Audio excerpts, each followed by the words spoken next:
Dağların el çatmaz zirvesi kimi, kalbimde var olan hak sesi kimi, Allah'ın sevimli bendesi kimi. Dünyaya deprem doğuldum Ara! Tez olun, kömeğe gelin!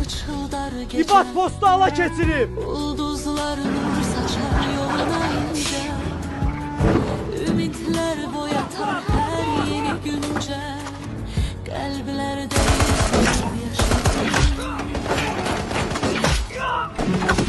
Sabrin dağlarında ucamı, inamın ışığıdır yoluna melhem. Her ahtım her zafer yazılmış möhteşem. Taleyin şerefle yoğruldu ibad, taleyin şerefle yoğruldu ibad.